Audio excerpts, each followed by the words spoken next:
It is powerfully liberating to know that we humans are not designed for success. In fact, we are designed for survival, which means we're designed to keep ourselves safe, to keep ourselves away from risks, away from danger, perceived danger, and out of those stressful situations.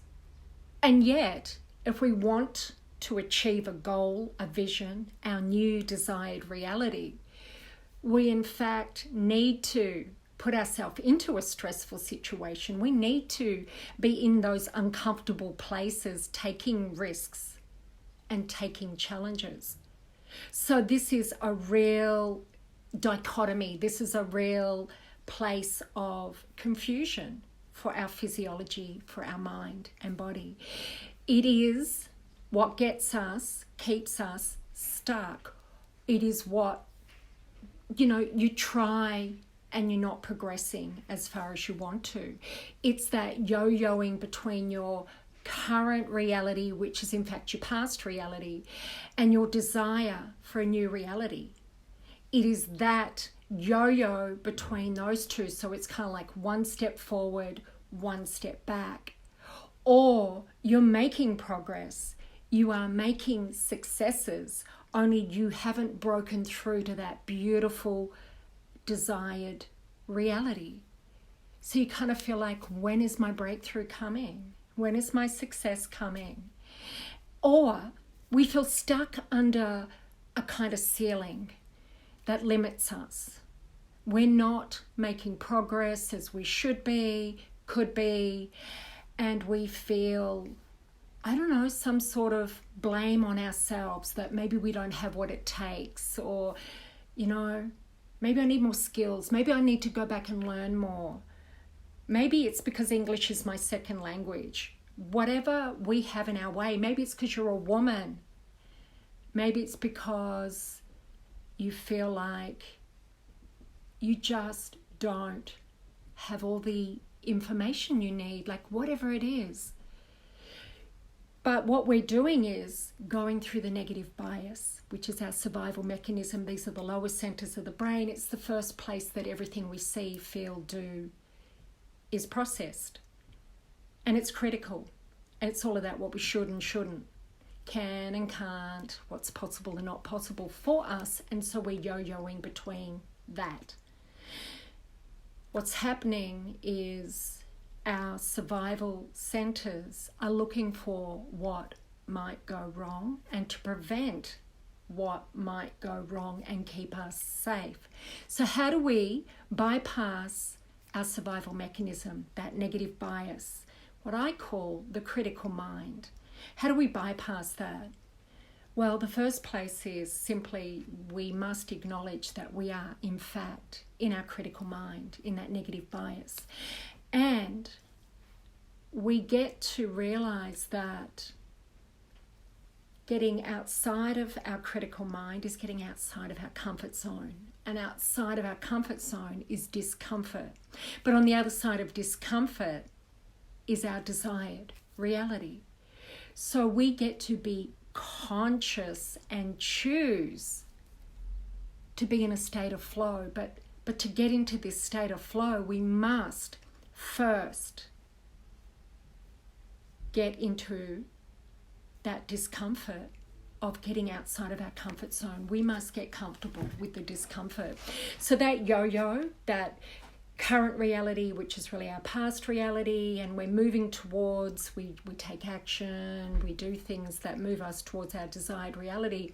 And then there's this sort of tension, because what we're really doing is functioning from our critical mind. Oh, I don't have what it takes, and who am I to be the expert, and who am I to show off, and I shouldn't be too opinionated, and or if I succeed, I'm going to lose my family. So we have this whole thing about, am I worthy enough, and am I going to be loved? And so that can cause us to be in this state of tension, because we haven't moved out of the survival yet. We haven't moved out of our critical mind.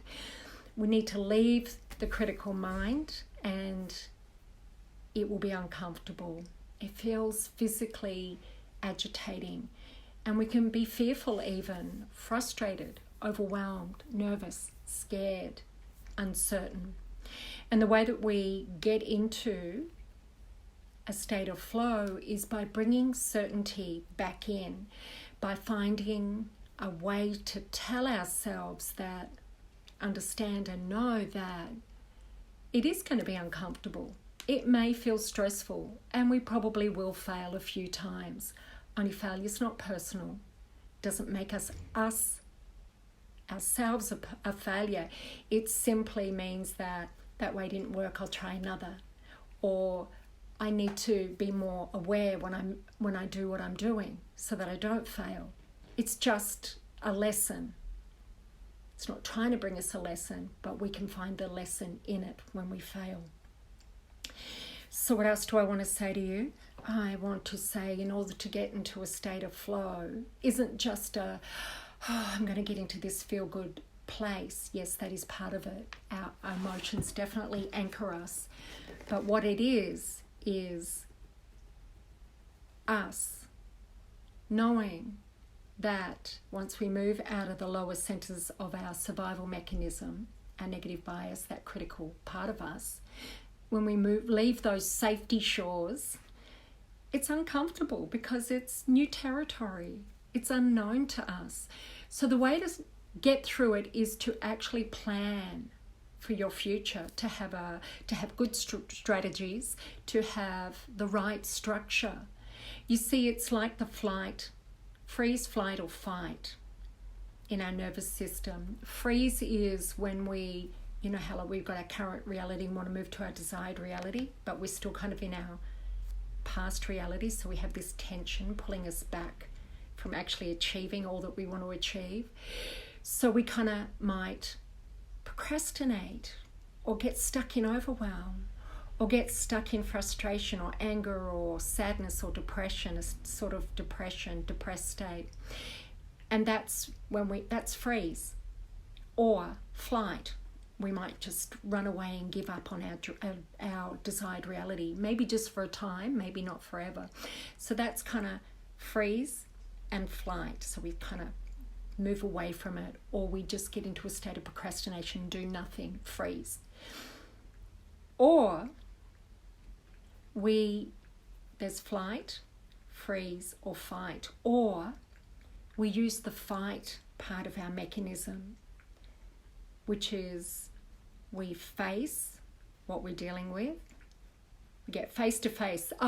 That's the threat. That's the perceived threat.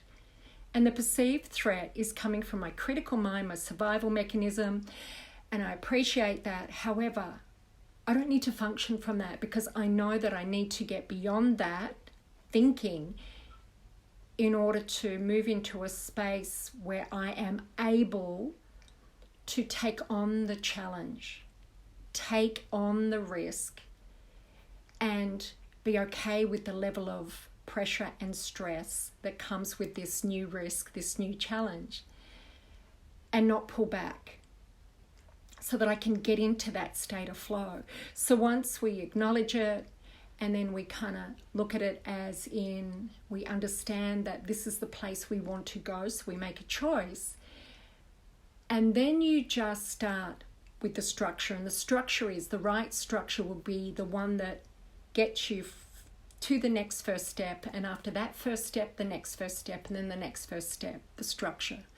What you put in the calendar, those action steps. That is when you get into flow. We get into flow when we are actually starting to take action, because then now we're in that planning mode, planning for the future. You see, freeze, flight, or fight is there to keep us safe so that we can live our future. Now, in this day and age, we can make a plan and put strategies and structure in place, and that is us keeping us safe for the future. I hope this was really beneficial to you. My name's Furwell from She Talks, and I look forward to bringing you another bite of insight really soon. Bye for now.